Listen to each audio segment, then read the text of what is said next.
So,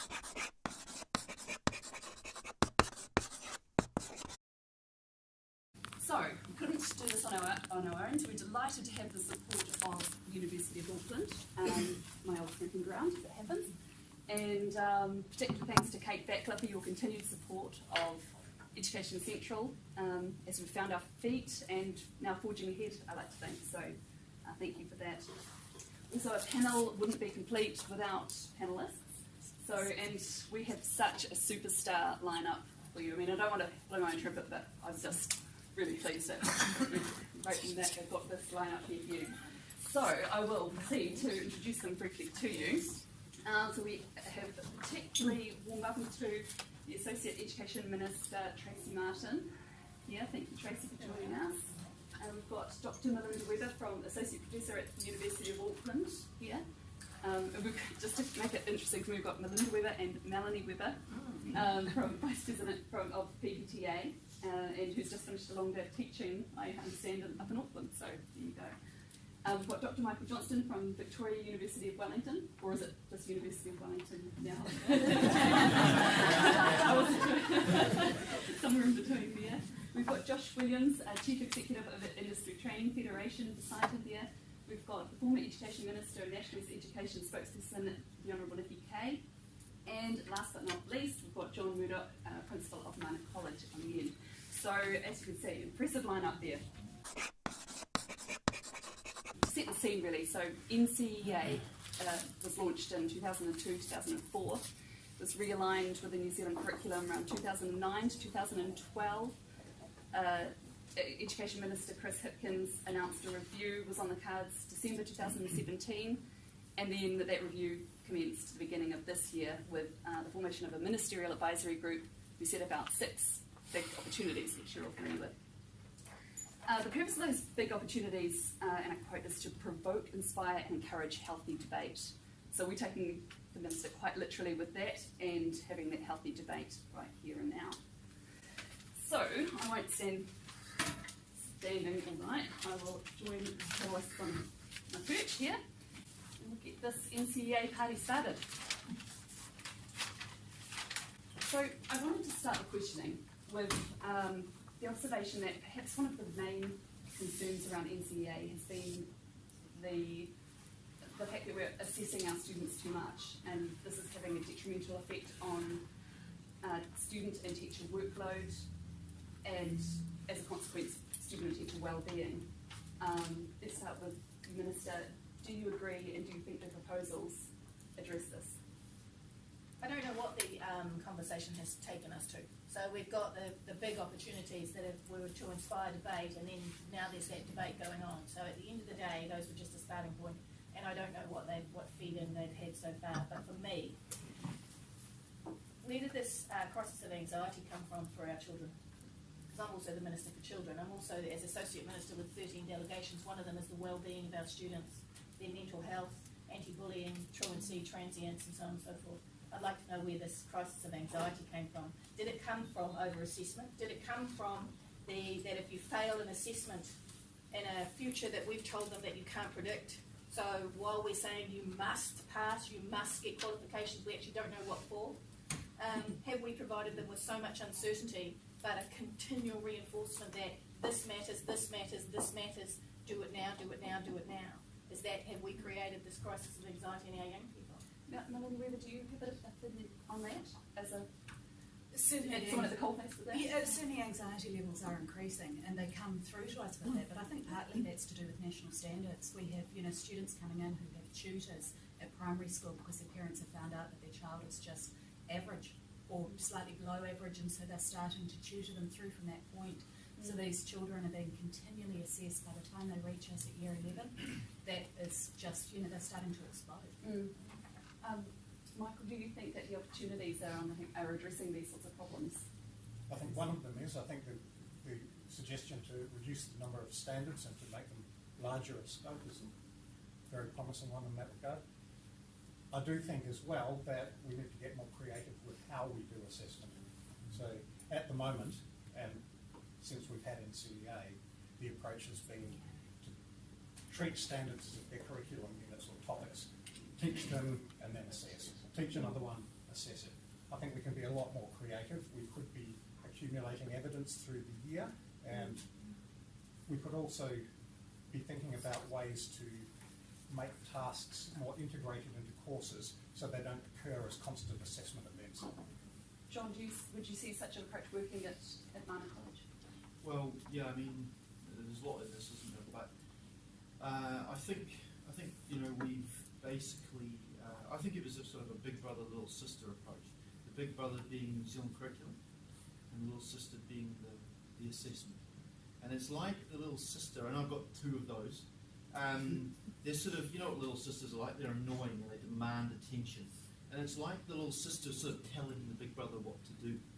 And I find that certainly in the secondary school. We've lost a sense of what a curriculum is and could be. And we're just focused on standards and assessment. Now, I must add, that's our own doing. We didn't have to do this, but we've sort of responded to the need for, being in a very competitive, market-driven environment. I mean, that's. Nikki, did you agree with? So just a couple of comments at the outset.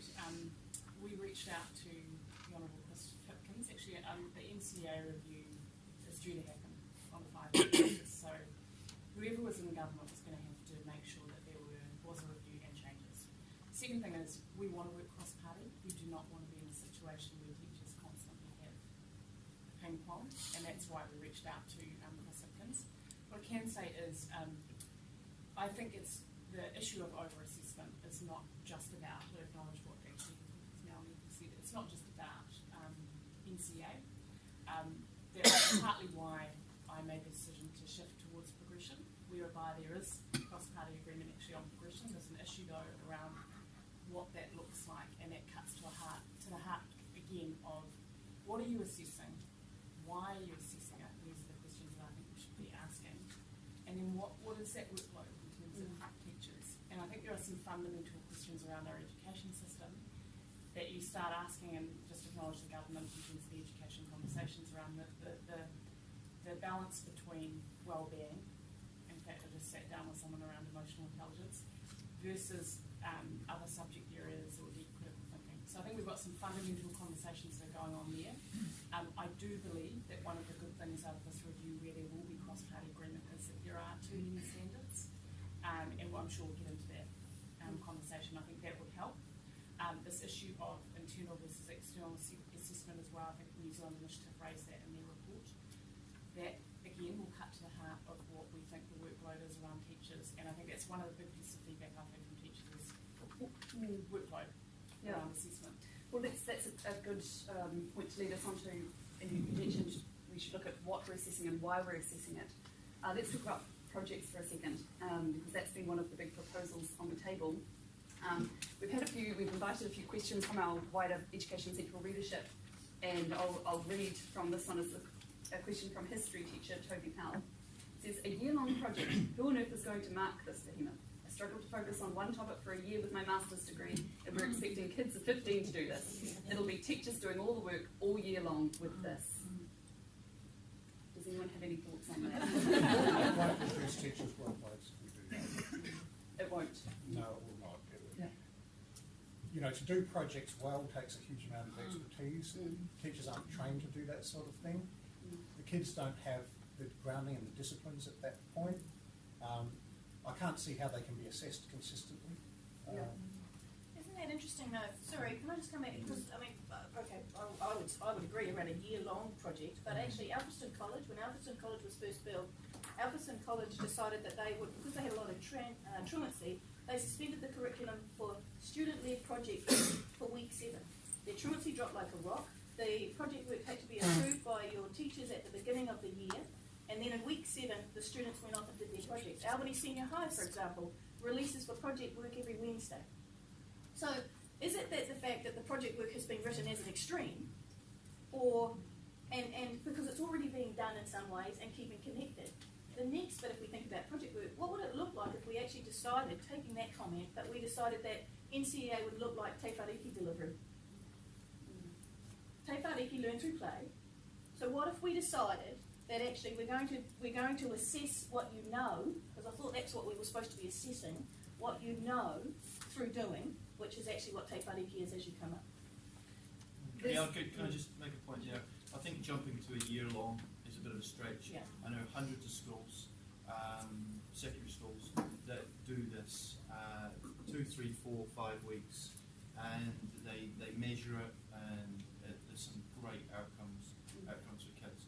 But I think you've got to take a step back once again and think about, well, why the project. And I think we've got to think about that. So, is it why the project? It's because it's authentic.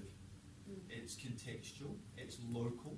I mean, and those things engage, and that's really what we're trying to do. So it's not so much the project we're after, it's more the intention of it. To excite kids back into learning. Because let's face it, in secondary school, 5 years is a heck of a long time in secondary school, and we all know what happens with engagement with many. Nikki, did you want to add something? Oh, just that, and I should say, initially we'll produce a policy statement, then we'll try and sit down with the government around that to try and have that cross-party engagement. But on project-based learning, at a principal level, do I support more project-based learning in schools? Yes. But the big feedback that I've had from principals and teachers is to mandate that across every school in the country, you would have to make sure you had the capability at a community level and at a teaching level to be able to deliver that. And I'm not convinced at this point that what's in the, and to be fair to Jeremy and the group, if you look at the detail of the proposals and the 6 opportunities, they've said one option is to mandate this and the other is to just increase the amount of project-based access to schools. And I think that's more realistic, at least in the short term. Yeah. Josh? I think that's fair. I mean, it's clearly quite deliberate in big opportunities that hasn't been defined. It's just a project, and I guess we all get to decide. And I think people have got different things in their heads when we say project. I go back to an original promise of NCEA around the multiple pathways qualification, and that it was seen as highly desirable that we've got the opportunity to package up teaching and learning drawn from different learning areas into things that are authentic, that are relevant, that are contextualised. In the very same breath, we say assessment shouldn't drive curriculum. So I do think it's going to be important, if this becomes a systematic piece of NCEA, that we do very much support the profession around high quality content that is packaged up, that is relevant, and that is certainly locally contextualisable. Because in the end, I mean, if we are on the one hand supporting the idea of fewer, larger standards, but not year-long projects, I feel like there's a middle ground in there somewhere where curriculum meets assessment. You've mentioned locally contextualised and mentioned community. I know this is a big area for you, Melinda. What are your thoughts on keeping it? One of the things a cross-curriculum inquiry project is going to require is a cultural change in the school. It's going to require teachers to work in highly collaborative ways, and that's going to require some intensive PLD. Teachers currently work through no fault of their own in very siloed ways in secondary school, and this is going to require them to come to some agreement about criteria, marking criteria, expectations, and so on. So it's a very long-term project. But at the same time, I know, Michael, I'm keen to get your views on this. There's that risk of, at the expense of integrating the curriculum, that we lose that disciplinary knowledge. Yeah. What are your thoughts on that? Well, disciplines are not things that are created by curricula. They're things that exist in cultures. So science, literature, music, all of these things, including multidisciplines, these are things that are created inside cultures and evolve over time, and then they get represented in curricula. Now, I have 2 great concerns about the idea of integrating the curriculum at Year 11. One is that I think you need to have some kind of idea about the individual disciplines before you start mixing and matching them, or you create confusion about what kind of knowledge is what. And the other is that if some of those projects are focused on employment or, interacting with the community, nothing wrong with doing that, and I'm not saying students shouldn't, but if that becomes a big focus at Year 11, then I think particularly at schools that don't traditionally have a lot of kids going on to university and the like, options could be cut off early. At an early stage. Yeah. Josh, what do you think about that? Because the pathways Yeah, what don't I think about this? To the extent of two answers, if I can. One is that in the end, kind of pick 6 subjects drawn from academic disciplines, pens, pencils, classrooms, generally delivered in the abstract, does mean a lot of young people starting around the age 12 begin to lose that sense of relevance and purpose and the connectedness of education. The second thing I'd say about that is actually the world of projects or the world of work or wherever the content was drawn from, that's full of curriculum. And one of the things that I really reject is the idea that plumbing isn't cosines, or that electrical isn't physics, or that building isn't Pythagoras. It is. The curriculum is part of that. It's a way of delivering.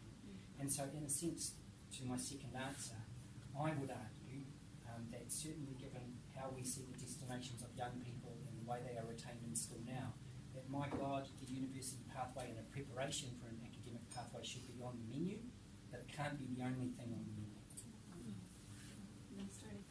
No, I 100% agree. I mean, that's the whole purpose of the 30-year education conversation. What does success look like? And what's come out loud and clear from those conversations, 25,000 people participating. A successful student is one who is well-rounded, who's passionate about something, knows what their strengths are, is able to meet failure and get back up again, is resilient. It's not an NCEA level 2 student. It's not a university graduate. It is a multiple of things. That's what success looks like. So I think I do have had a concern that students that can have been directed down one pathway, and that students who can't have been directed down another. And I'd much prefer to see us doing something closer to what the Finnish do, which is continual ability to cross over between either a tertiary institution, e.g. like a university, or an apprenticeships pathline or something like that.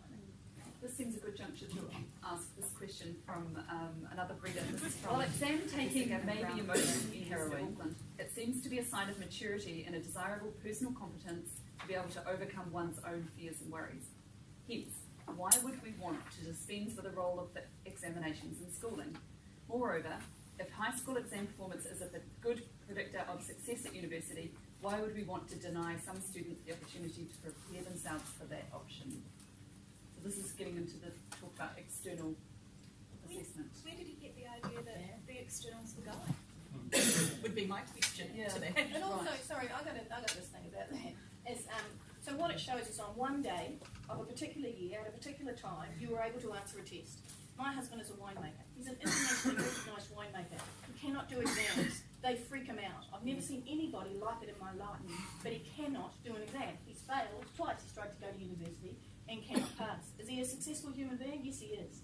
So what is the point? Sorry? I just don't get it. I agree. I think exams are far from the gold standard of a way to assess.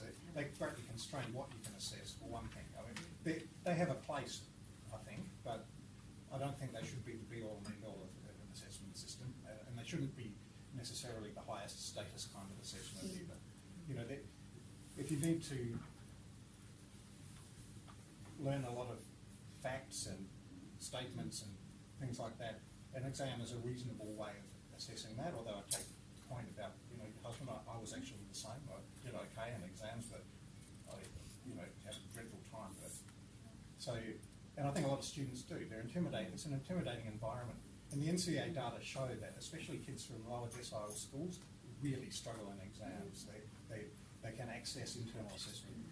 And it's interesting, it works the other way. I was good at exams, but not very good at much else at school. Sorry, no, through in a very faux sort of way. But Melinda, exams are a necessary evil if they're going to go to university and have to sit exams. And that's one of the things that Māori Pacific students in the Sky Path Project told us, is that many of their schools didn't use exams because their kids didn't like them. right? And then when they arrived at university, they were totally unprepared.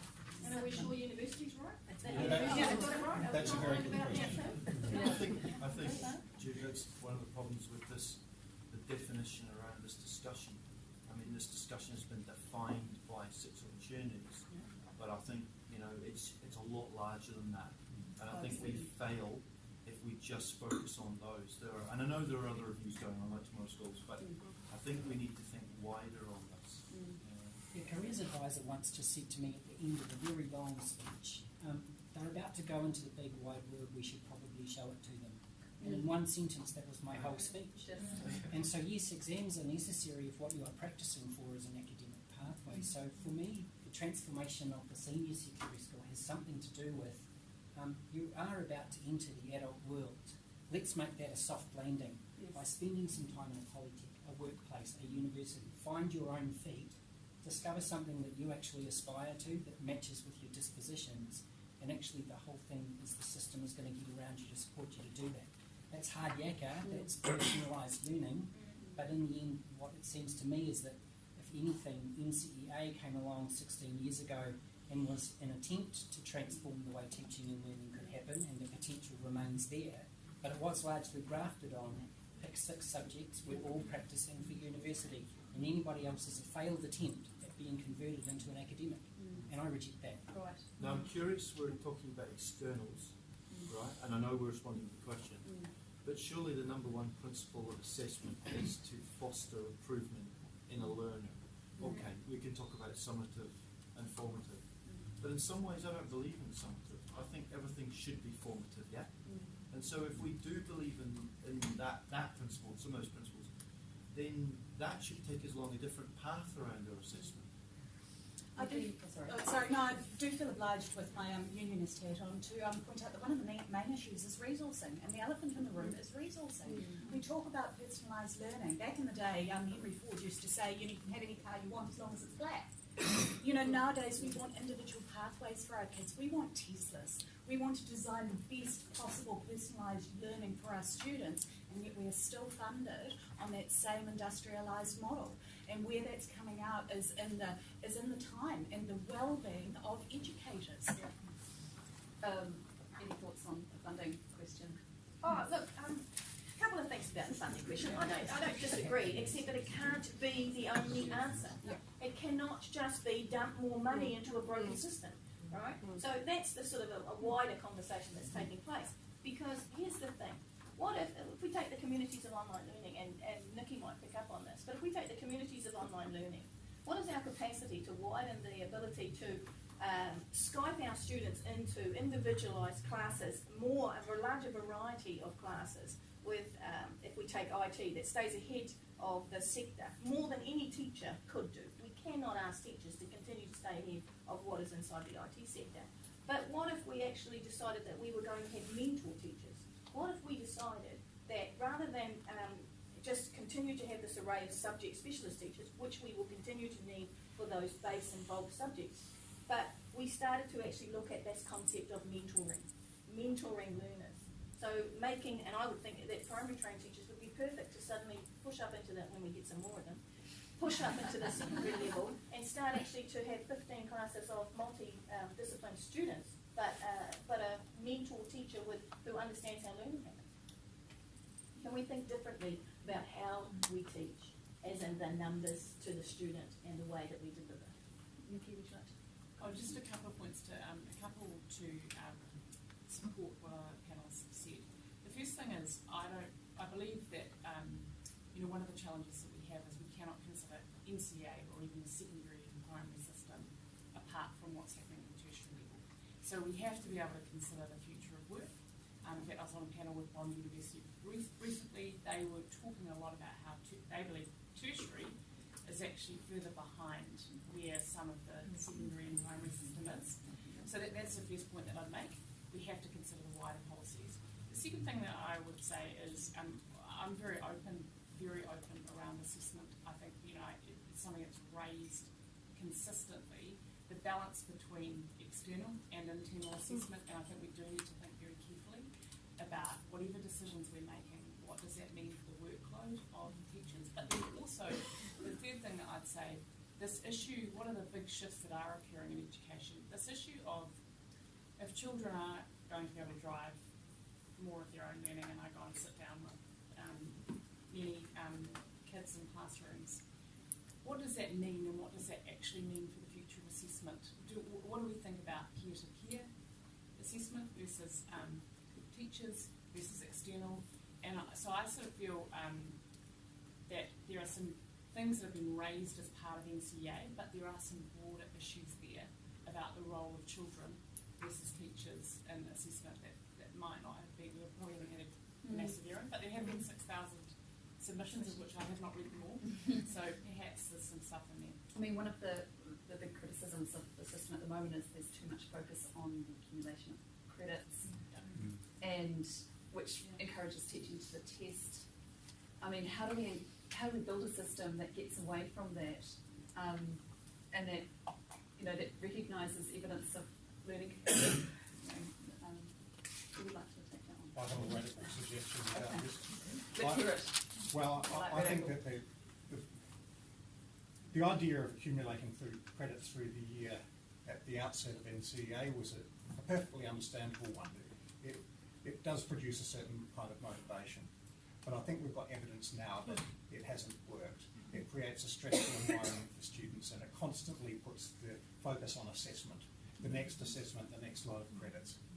So I think that over time we should be building an online system whereby schools can submit internal assessment to be assessed. So it's internal in the sense that it runs within a course within a school, and it's submitted to NZQA for marking and grading.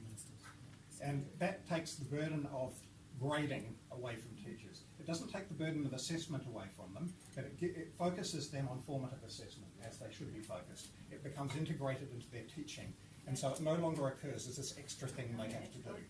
So, and that way they could be accumulating evidence through the year, and then, especially if we have fewer standards, then NZQA could probably resource the marking of internal assessments in much the same way as it now marks exams.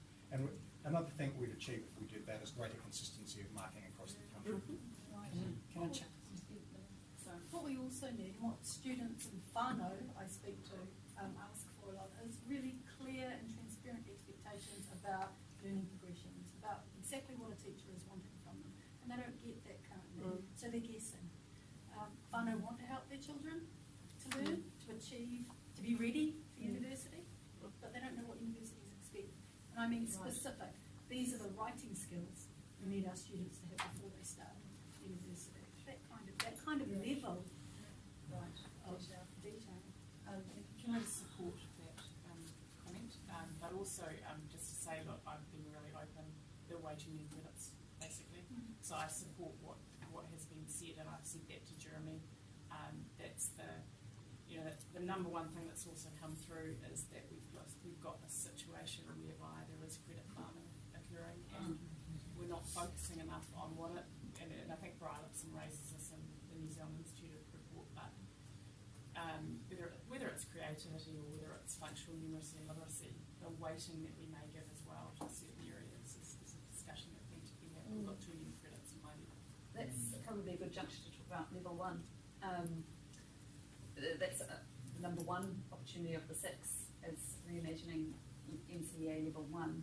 And there's been quite a bit in the media about some schools ditching it completely, others saying they really need it because their students, for some students it might be the only NCEA level they get, others are saying it carries very little currency. I'm really curious on your views. John, perhaps you can answer.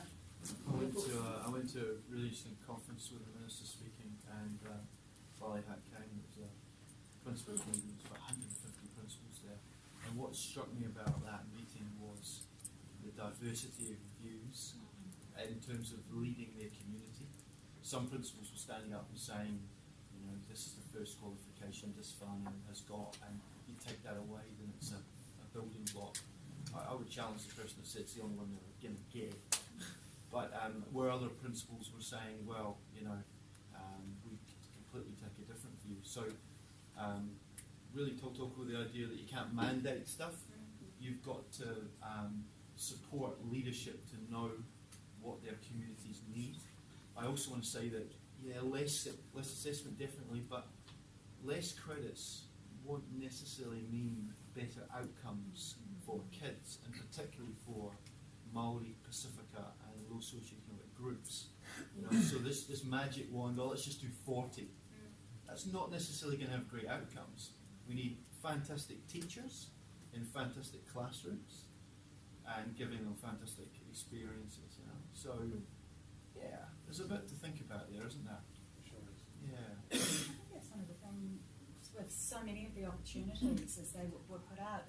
You look looked and you went, but this is happening, and that school over there is doing that, and that school over there is doing that, and that school over there is doing that.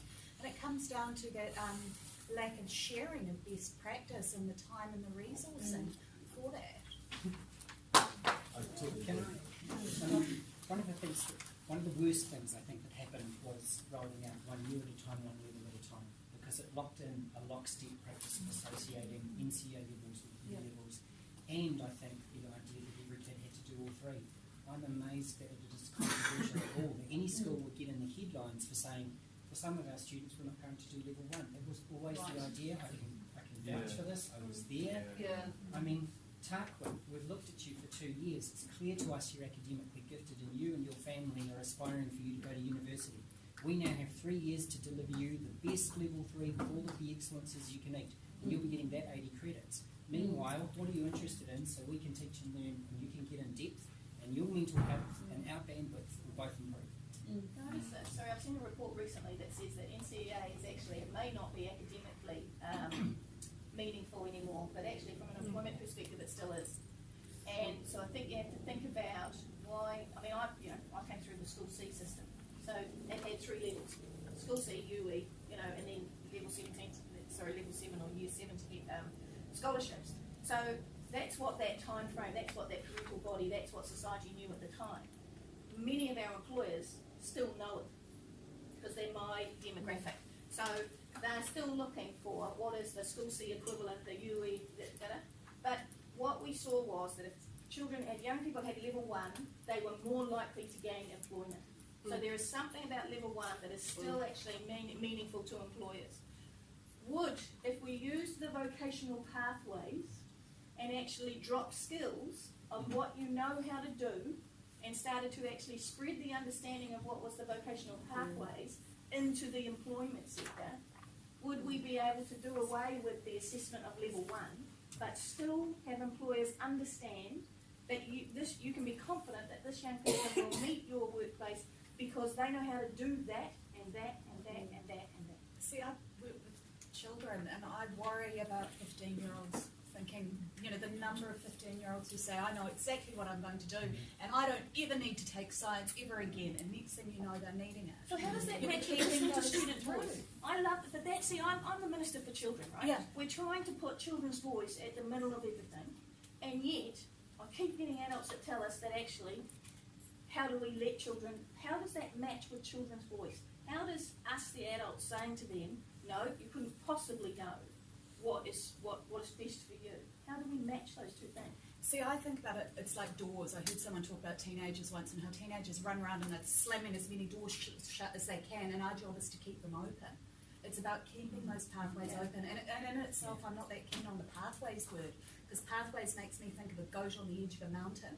And suddenly, looking out and going, actually, I want to be over here, but I'm on this pathway here. And it's about those graded rivers, like you were talking But about. the question We still need to keep remains. it through, and that's what worries me. So the question still pathways. remains, how is the student's voice in this then?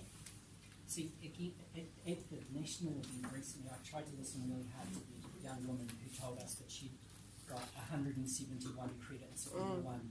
And this was clearly a young woman to me that never needed to do level 1 at all. And when those young people spoke at that event, they talked about their want, they know what they want to know about, which is a bit more life skills and a bit more getting in depth on things. And I thought to myself, well, 171, that's bandwidth of marking and assessment. Those teachers all did late into the evening. That didn't need to happen for that girl either. So I guess I'm repeating the point before, but that first year beyond school, I'd pick up on Nikki Kaye's point about the future of work. And there's young people that are facing 50 years of changing careers. And so the kind of closing off options piece, I'm sceptical of that. The common entrance standard matters until the age of 20. Effectively, everything we're doing in compulsory education seems to be dominated by something that matters for about 18 months. We're not closing off options if we're saying dispositionally, you right now look like this is the best way that we can support you to get those underpinning skills that the acting minister's talking about. This might sound terribly conservative. I think we're derelicting our duty to children's futures if we think that they know everything about what's good for them at 15. Now, I don't, by the way, defend disciplines because I think everybody needs to be prepared I know that that's not true. I defend them because I think they do keep options open. I think they teach broad thinking. They teach abstract thinking. They teach adaptable behaviour. They help us to test ideas. Okay. So whether or not somebody's going to university, I would argue that a broad base in disciplines, and I'm not saying it's all that matters or all that should be on the table, but a broad base in disciplines early on sets people up well for all sorts of options.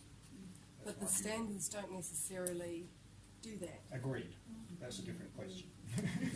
And children can't leave, children can leave school at the age of 16. So are we suggesting we raise the age? Possibly, I don't know. I mean, there's a place for people to leave school at 16 sometimes. Yeah. I'm not saying that should never happen, but I don't think that we should ask a 15-year-old, all about what they think is good for them and think that that's exactly what's good for them. No, Yeah, and that wasn't actually what I said. It was No, not the kids moved. I'm listening to the bounce around of ideas here, and I'm thinking of my own 16-year-old and how I tell him to eat his vegetables because it's good for him, educationally speaking. And he doesn't want to eat those; he wants pizza. And so I think it's about the relationship. I mean, I know that word, a damn word, isn't it? It's it's all about the relationship nowadays, but it actually is. And if you have the relationship and you listen to the voice, but they listen to you around the so-called wisdom, with they're socially located, aren't they? Then you've got a measure of success, rather than mandating certain pathways or doors open. That's a hole in your panel. There's a hole in the panel, and the hole is actually the young people who we're talking about. Yeah, that's right. Oh, yeah. They didn't want to come because they're too busy. Oh, the poor one. She's amazing. Eating pizza and slamming doors. I'm assuming all young people are the same and that diversity, and this is one of the things that worries me when we talk projects, is the equity aspect of that, whereby kids who have the social capital and those kids who, your kid with 171 credits, she's always going to be fine, no matter what assessment system we throw at her. I She's don't know, she going might be to. quite stressed. She She might be taking a few pills. We did ask her tonight. Can I just, Sorry, yes, of course. jump in here?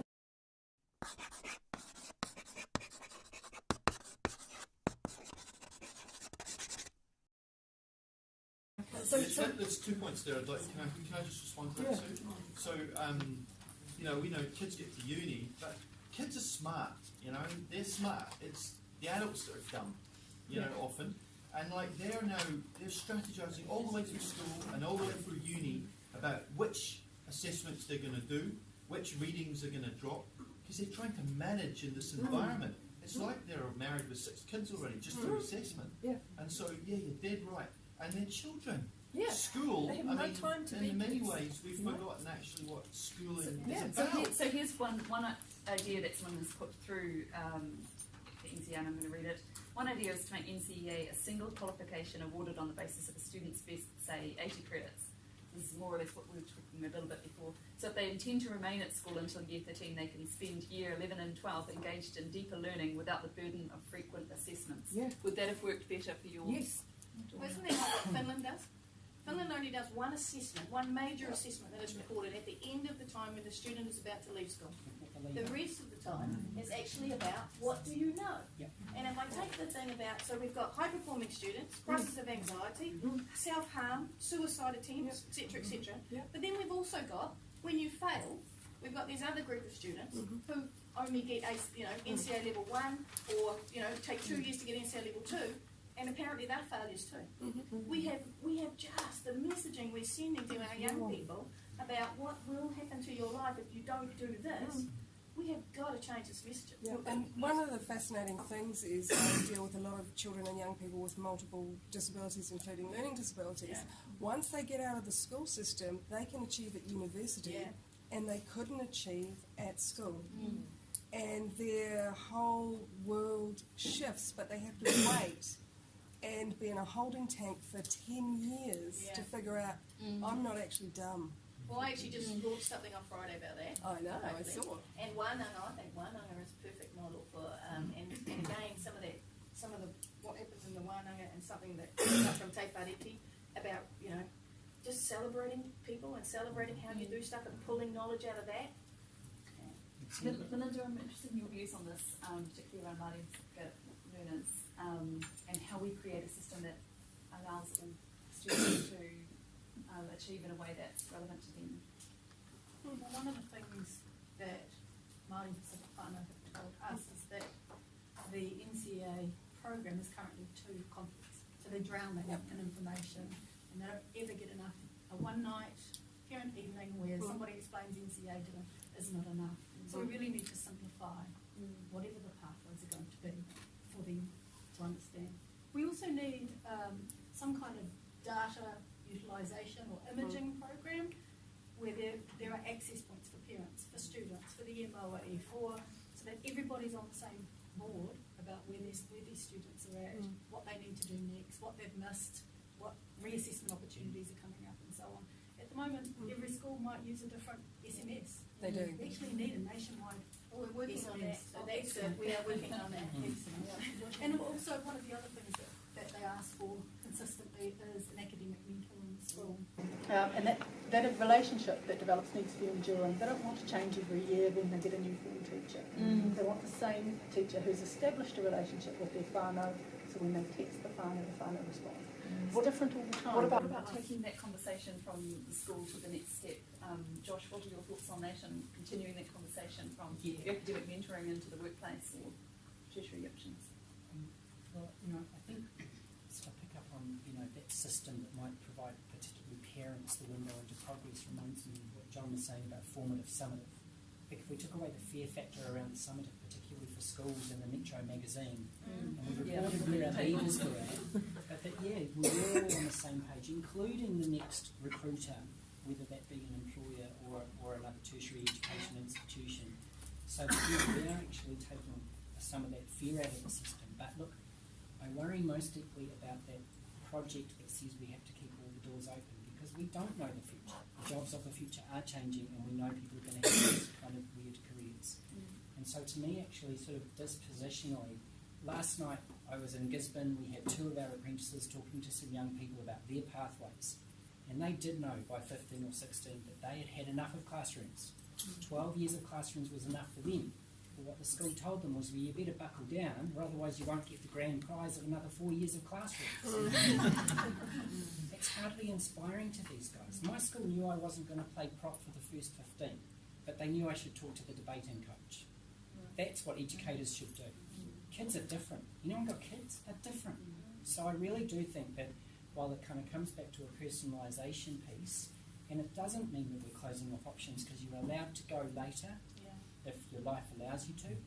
But I do worry quite a lot, particularly around this kind of, are they going to university, or are they going to something else which we don't think is quite as good as university? So I think that's a wrong way to look at it. Right. However, I've met hundreds of builders that could have been physicists, but they were served up poor education.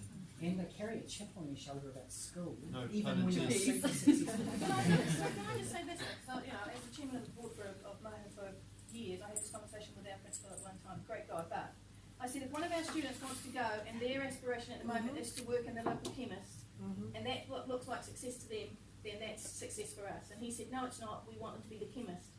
And I said, my best friend left school at 15 and went to work for the chemist because she could then, and she's now the top Yves Saint Laurent rep around the world. We do not know where people are going to end. It's about, I agree with keeping doors open, but for life. Not just for this period of time, but for life, right? So that you can come back, and that's what I guess I was meaning with that, crossover in and out of education consistently. Nikki, what did you think about your about NCEA in the We've context? traversed a lot of subjects in the last Yeah. couple of rounds. So, a couple of comments. The first thing would be to say that we are moving into a world, and again, no one can predict the future, but young people will change jobs many more times, right? So again, we all have this beautiful opportunity, and that's what this discussion is about, is to say, what are the big system changes that we may need to make in order for those young people to be equipped. And so I do believe, and this is where there is cross-party agreement, there's a core set of skills and knowledge that we are focused on.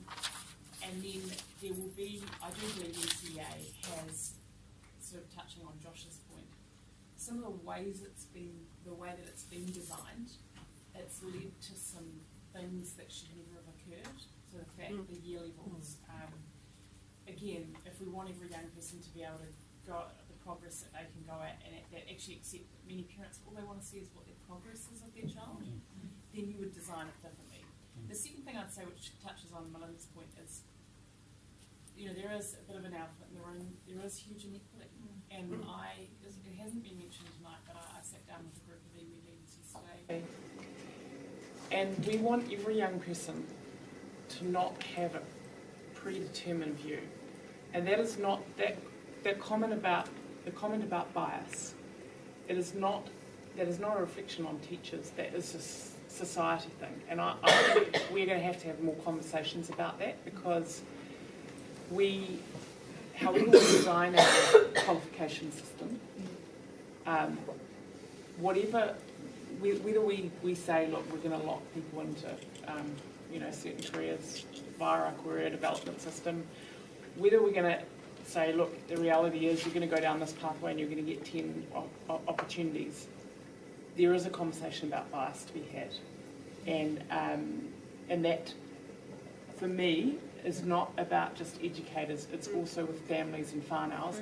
If we want more young Māori and Pacifica students to achieve, then we're going to have to empower those parents, and we're going to have to give them access to whether it's the learning progression pathways or... I was saying, Melinda, as a former director of Star Path Project, I mean, you've probably got some views on this. Sorry, can I add in one missing group that keeps getting missed whenever equity comes up? It's Māori, Pacifica, poverty and disability. And disability is always missed in every conversation, and even in the NEL, National Education Learning Priorities. We've asked for acceleration for Māori, acceleration for Pacifica, and I had to sit and argue in that meeting for acceleration for young people with disabilities, because our expectations of achievement for them is nil. It's not, NCEA doesn't actually look or assess or track any achievement for any of the disabled kids doing NCEA. Can I acknowledge the work that Tracey Martin has done? For Tracey. So I just wanted to acknowledge it. She's doing good. Yeah, but you're right. But they're invisible. Yeah. There's another invisible group in there as well, and there's the refugee and migrant group in there. Yeah. And that is, there's a huge impact on their learning, from learning English to having learning disabilities. All of those things don't get picked up because they get left behind. So how do we make it more equitable? I think one of the things school leaders need to do is become more courageous in terms of ensuring that there is consistency in their schools with regards to the expectations that teachers hold for their students, and being unapologetic about implementing differentiated and more equitable programs in schools. At the moment, many principals are too scared to say we are going to set up this Māori form class, it's going to get this amount of money, we're going to take it to for whomever, Māori and Pacific. Sorry, can I just jump into that? It is an interesting conversation because we have tried to make everybody meld in together and give nobody anything sort of extra. That under the wanting to be diverse and accepting and so on. I think about Kapiti College and I think about the dyslexic students, for example, who can select to go to a classroom with other neurodiverse young people, right? And that's because that's the best place where they feel comfortable to get their best learning. We need to not be afraid of this. You know what I mean? To allow people to choose to come together, not cut off and be segregated, but actually for a period of time, gifted as another group of young people, right? That they just need to hang out together every now and then so that they get recharged and then we become part of the wider whole at other times of the day. When it comes to, serving well all different groups of students, NCEA can be used really well and really badly. It's extremely flexible, which makes it, in the right hands, very strong, because it gives you the flexibility to design excellent pathways for everyone. However, especially when we have a culture in which there's constant pressure to achieve credits, where there's competition between schools, pass rates and so on, there's a temptation there to say, well, this group of students, traditionally struggles, so let's give them the easy stuff. And that isn't serving them We should well. make streaming illegal. I jotted this down actually because I thought it was a really pertinent quote from Claire Amos. She wrote in one of her recent pieces, an NCEA review will come to nothing if the mindsets, tool sets, skill sets and the moral purpose and courage levels of our school leaders remain the same. I mean, school leadership's come up, I think everyone's mentioned at some point. I mean, is this what we need to address? John, you're probably a good person to talk about school leadership. Yeah, take a big side here. I agree wholeheartedly with you. I think the mindset is huge. I mean, we need to, school leaders singularly need the courage to influence their community to, no-brainer. I think though, sometimes when I came to this tonight, I was thinking, are we rearranging NCEA chairs on the Titanic? We talked about, we've been narrowly defined in our argument, right? Let's face it. We've been sort of shoved into these 6 opportunities. There's huge more things to talk about, and that's why we're running around talking about lots of stuff.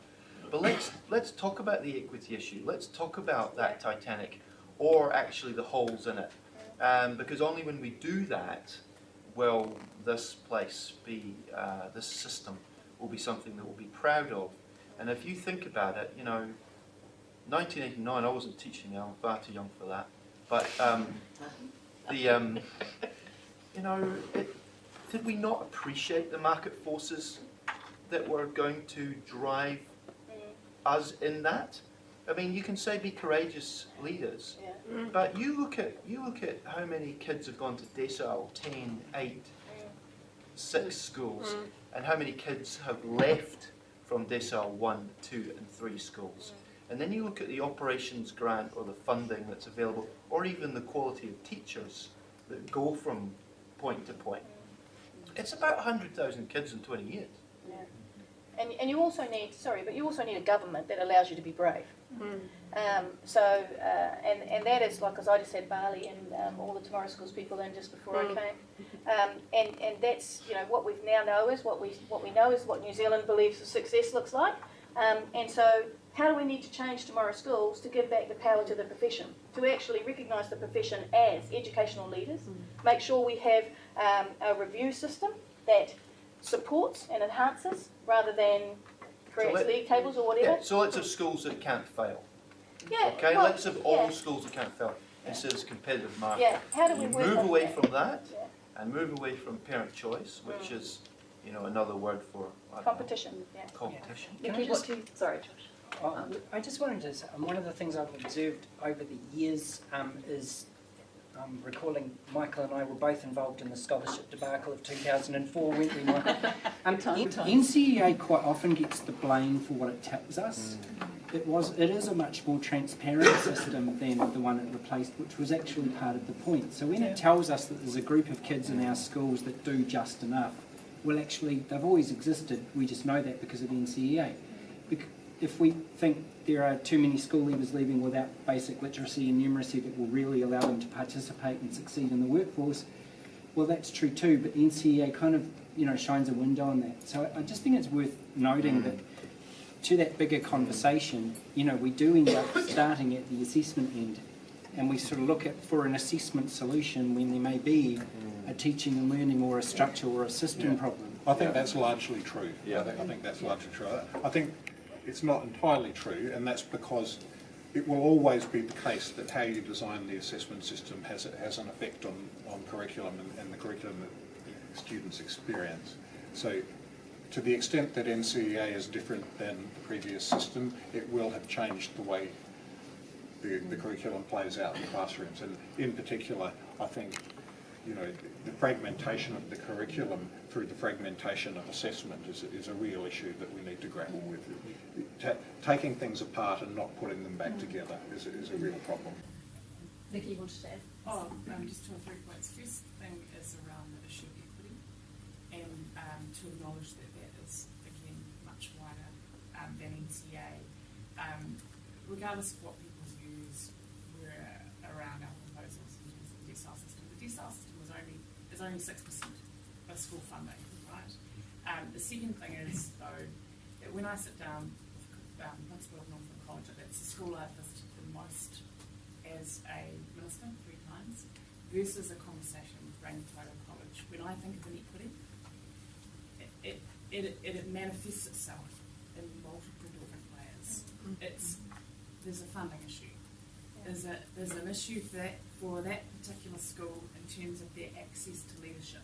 They may have some of the most brilliant leaders, but will they necessarily have the concentration of them? So extraordinary people, I've met extraordinary people in different communities. They may have had to deal with a lot more hardship at times, but the facts are often they don't have access to the number of leaders. The next thing is that the issues that exist around the capability of the community and the social issues that occur. So I think what I would acknowledge is often schools get the blame and teachers get the blame for a much wider things going on in the community outside the school gate level. But our system at a funding level must be reformed to ensure that we are funding, in my view, around what is the need rather than this industrial system. So that, and then I think the second thing I'd say is just to acknowledge the fragmentation around the system, and I personally don't, I've said very publicly, we can't really be considering NCEA without the review of the curriculum, because otherwise we just, get it everywhere I go, we continue to put all of these obligations on teachers and say, oh, we'll just shove that into the curriculum and then everything will be fine. Or we then try and design the system number of credits and it fragments what we're trying to deliver in terms of the curriculum. So I think it's another big point, and that leads to inequity. So I think too, speaking of Kaikohe, it's the heart of Ngāpuhi. It's a community that has produced some amazing leaders and has a really rich history, and yet very little of that is reflected in the school context and in the curriculum that they're learning. And I think that's part of the problem, is many of our children don't see themselves in the classroom. They see people who look and sound like them in the classroom. And it's really hard to believe you can be successful when you can't actually put your finger on what counts and what matters in this particular context, and that's part of the problem. That's a massive issue, especially for disability. I can name 2 teachers I know who have disabilities, and I know a lot of teachers. And they are declined because of their deficits, because the Education Council isn't sure how to accommodate them. Well, I remember Dr. Zhang, I think it was, or Professor Zhang, I can't remember who he was, but he came from America. He talked about the equity of opportunity, about providing the equity of opportunity. I suppose that's one of the things that Jacinda and I hope through the child wellbeing strategy, creating that line and making every government department accountable for, if our child is below the line, who's best placed and who's responsible to get them to the line, right? And once we get them to the line, then we can start to build up. But that would remove any need for a decile rating, because like Nikki said, we're actually then providing on need. What is it that child needs?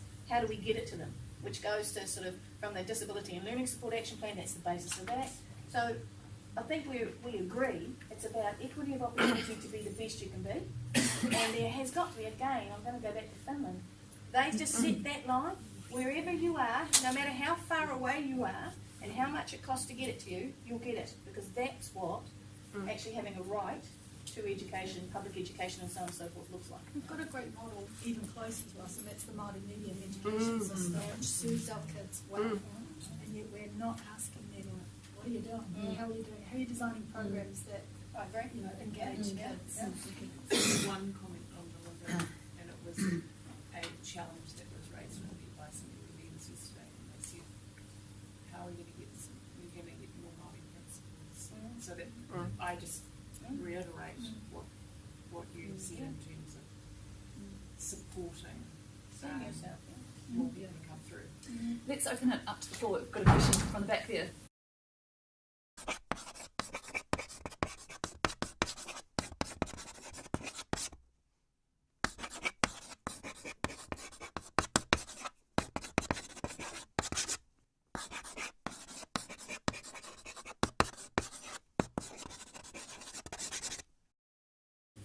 Could everyone like to respond to Jack. Yeah, I would, because I wrote down his exact sentence on one of the notes that I brought, and then that would be, in my radical suggestion, education, like every industry, is subject to technology change, like the rise of digital and artificial intelligence.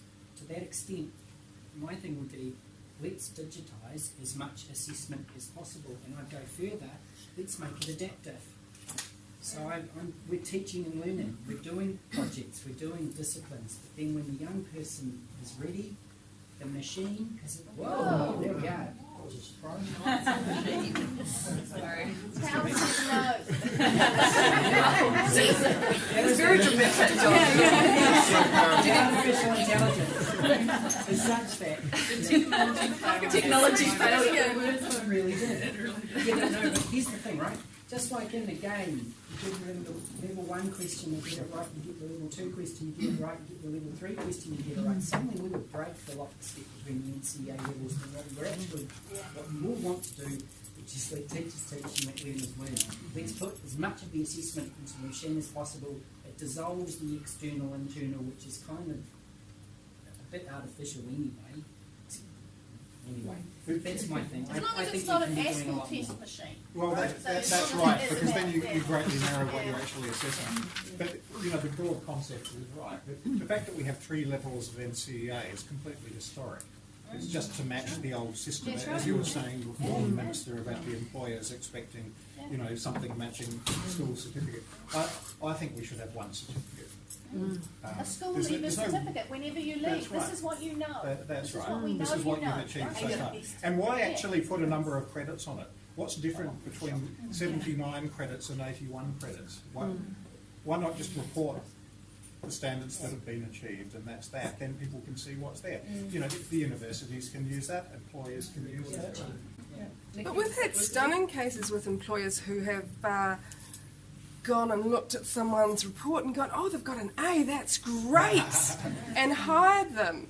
And then their partner, and this is a genuine conversation, they have had to tell them that A meant achieve, not That's excellence. Right. E is what you want now.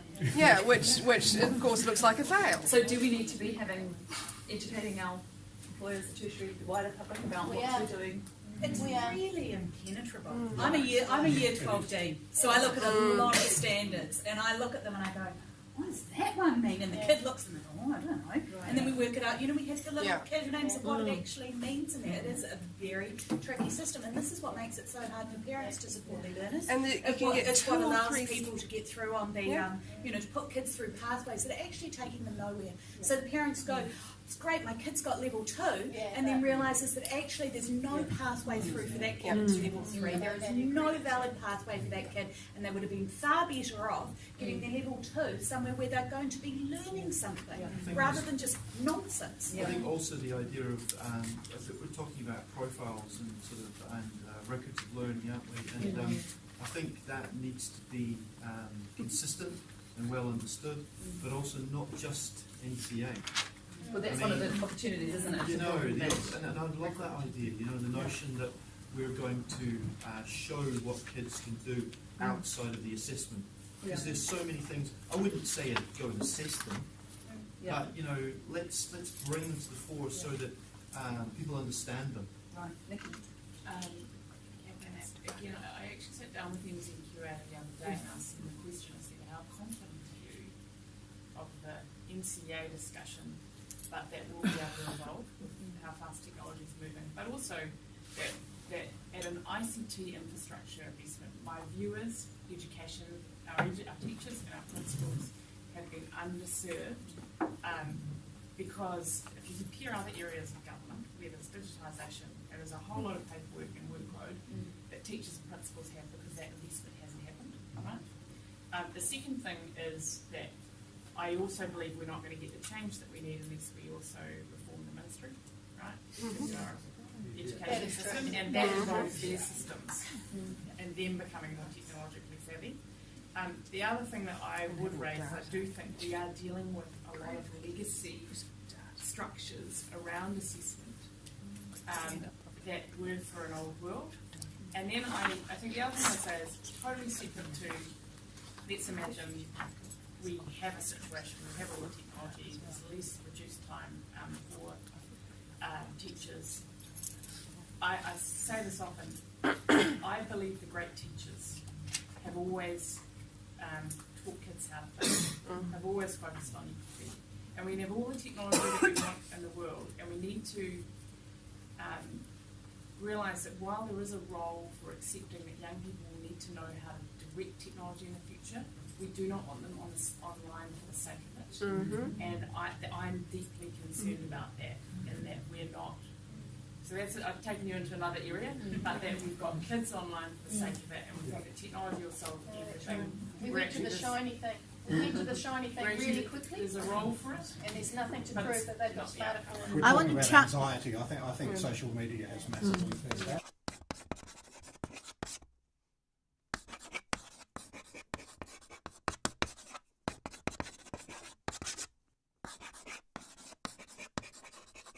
Well, I think competencies are built through disciplines, actually. I don't think they're disembodied things that you can sort of teach and assess on their own. They exist within contexts. How you present them is a good question. How you represent on a record of learning which competencies people have. I mean, maybe it's a question of actually looking at how the competencies map onto different disciplines and skills as well, not just academic disciplines, but other things too. So I think they're all within contexts.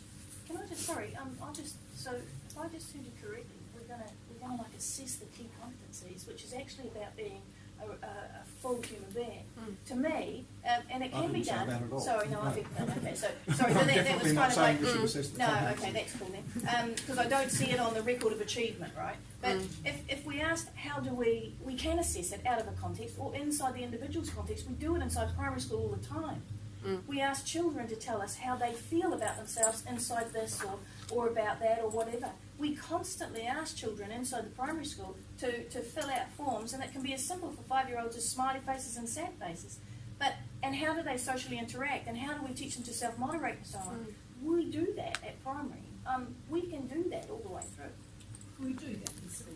Yeah, We exactly. do that. Yeah. We do that in reporting. But so do we need to assess it? No, and I'm not suggesting that. I'm Okay. asking how do you display and communicate that to employers, to tertiary, when this is a valued part of the learner in terms of it being the holistic part. I suppose where I'm coming from is that we're judged by NCEA, and there's a whole lot more. John, you want to say? Come on, John. This is a really good discussion around the curriculum, isn't it? Because, you know, the front end, the key competencies, we've lost the focus because of this NCEA thing, haven't we? Yeah. We've been assessing, and so we go to the standard. Teachers, you know, are unable because they haven't got time to design rich tasks, which what you're saying should be both, shouldn't they? Capabilities and standards. And so we've lost that magic of deep learning, right? And we're all shallow and surface A culture stuff. of assessment will do that every time. That's right. So moving away from I that. actually had a question from a Year 13 student for this discussion, and her question is, how will replacing an assessment or two with a community project achieve deep learning? She wanted to know that. I can't answer that because it won't. And I don't think it's a Might be community rhetorical. project. I think it's a flip. But people have taken the concept of getting learning out of doing something That's to right. really shallow. We've got quite a few hands. I think your hand's up the highest. So we'll As go. a teacher,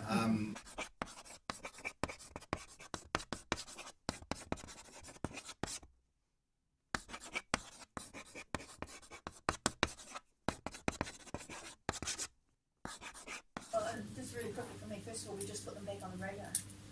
So that's the first thing, okay. I don't know what's going to come out of this conversation, but they're back on the radar. Yeah. And so, if you're talking about gifted, you will know like I know. On some levels, they'll be way past NCEA level 3. So how do we actually make sure that with their peers, they're given the opportunity, the equity of opportunity to expand in that place, but they'll also have some other quirks and some other needs for support. So it's hey, what did you say? Stream them. No. But so I don't know what's going to come out of this, but I guess at the end of the day, if you are provided with what you need to be the best you can be, it's for everybody. Yeah. Nikki. So the first thing I do is just come back to that question that you had. The level, so we have more opportunity than ever before to have information or data, right, around students. And the issue, I worry about a couple of things, or I think a lot about a couple of things. One is the pressure that then puts in the future on teachers. So separate to whatever our assessment system is, we've now got kids with e-portfolios. What is the presentation to parents or society around where kids are at? I think that's a bigger question than just assessment.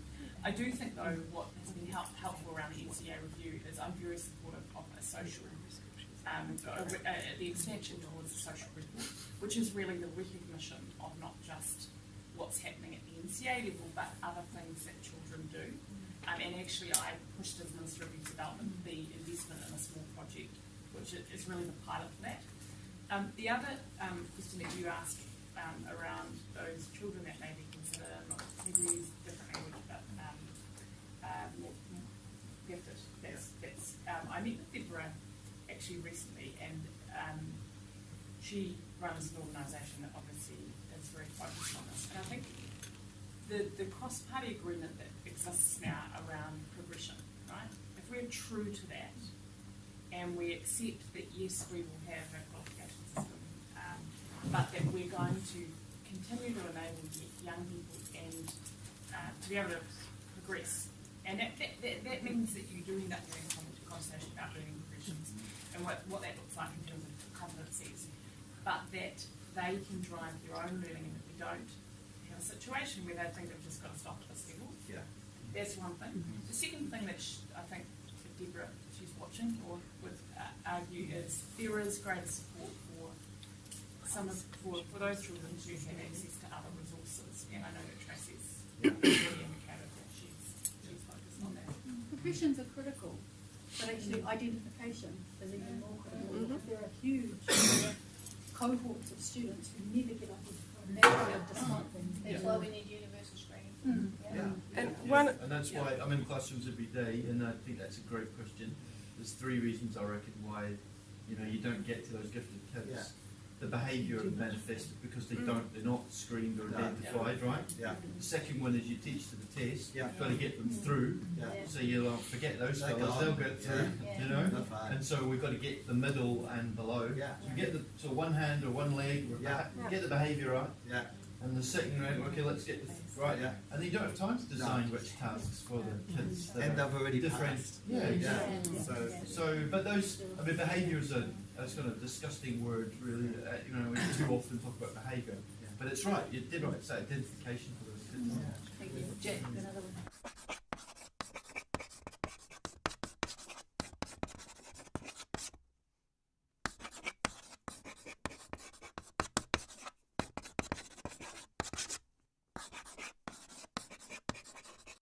We need to present that information in a clear manner so that students and parents also know consistent language across the country so that we all know what we're talking about. But can I just say this though, Jack? At primary school, the first question most parents ask is my child happy going to school? Right? Are they happy? Do they feel safe? Have they got friends? And then it changes to this big, really important thing about what did you learn today? Did you pass? Have you got an exam? What's the assessment like? Do you need some extra time? Do I need to buy you a laptop? Right? That comes back to, once we engage, if we continue to engage, and people are passionate about their learning, if they're happy to go to school, how will that affect anxiety and depression? How will that affect just their overall achievement levels?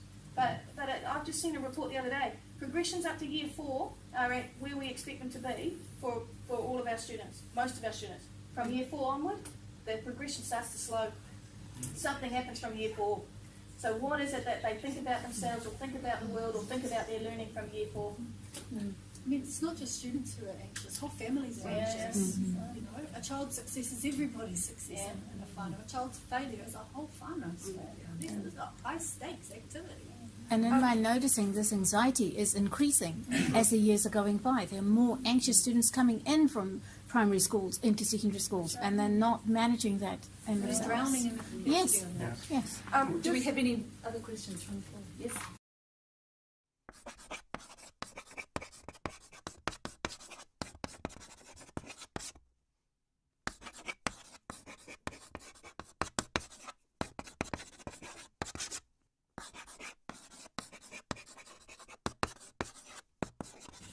Well, I reiterate what I said before about giving the grading to NCEA to do an internal assessment. That would overcome the issue of the idea of resubmission, because there wouldn't be any particular time at which this was the big assessment for this thing. It's a matter of doing the work of a course of study. In other words, it's learning. So students do learning, teachers do teaching, part of which is formative assessment and feedback to students. And out of that falls evidence that can be compiled and then submitted to NCEA for grade. That is my model for it. It's a long way from where we are now, and it's a fairly radical suggestion. I accept that. Particularly around the timing factor. You're squeezed into having to get this done, in a 3 or 4 week period. I mean, if you think about how much learning you do in a 3 or 4 week period compared to the portfolio system where you could learn. But different people, different. Yeah. Sorry, I just had to think about the resubmitting thing. So at Martin College, there was a big philosophical debate between the board and the leadership team about should we allow students to resubmit, or should we allow them to submit late? Should they be able to get an extension? And philosophically, where the school ended up was, no, that's the date, that's the time it's got to be in, otherwise you fail. What's the actual lesson we wanted to teach that student? It was to time manage. So is there another way to teach time management for the big bad world rather than actually say you've now failed an assessment? So I think there's got to be a better way to actually recognise that there's a diversity of people. There's all sorts of people take different lengths of time to master a skill. And then if time management's one of the things that we need to teach students, then let's teach it in a time management way rather than actually a failure one. I'd also just want to say on that though, as someone, with teenagers, and this is something I've realised I have to make really explicit to my students, as I say, I will give you, there's a resub, but if you haven't tried your hardest on the first time, you are doubling my workload. You are doubling your teacher's workload when you are resubbing. And I don't mind doing it if we need to have, if there's a bit more you need to do, that's totally fine. But if you just haven't been bothered to do it, that's something quite different. And that's where that endless resub culture, where you've got the pressure on teachers to get the results, is piling onto that workload. I'm just reminded of a story in Harwood, where a first-year apprentice, young, been through NCEA, was given their first shot on a $30,000 gearbox, and I'm afraid they broke it. And then they asked when their resubmission was going to be. So to Tracey's point, sometimes that isn't the reality, but I want to link back to Amanda's thing about the front half of the curriculum, because I think the thought that led to NCEA was exactly this, about let's develop a human capital qualification that develops a profile of what every young person knows and can do, so they can be recognised and rewarded for what they know and can do. And I think Michael articulated it brilliantly before about, well, that does cater for that endless kind of diversity of young people and a multiplicity of pathways. It was so easy to say and do above the clouds, right? But I mean, in the end, I think what has occurred through the implementation are a bunch of things that are basically habits. I mean, a big elephant in the room for me, we have circled back around to over-assessment a number of times. The way to stop over-assessing is to stop over-assessing. But it's not just that. The standards were developed from a European able-bodied approach. I think you're right, and in fact, I mean, I typed up some of the first achievement standards, and they were written by panels of subject teachers who were trying to figure out how they were going to slice their discipline into 24 credits.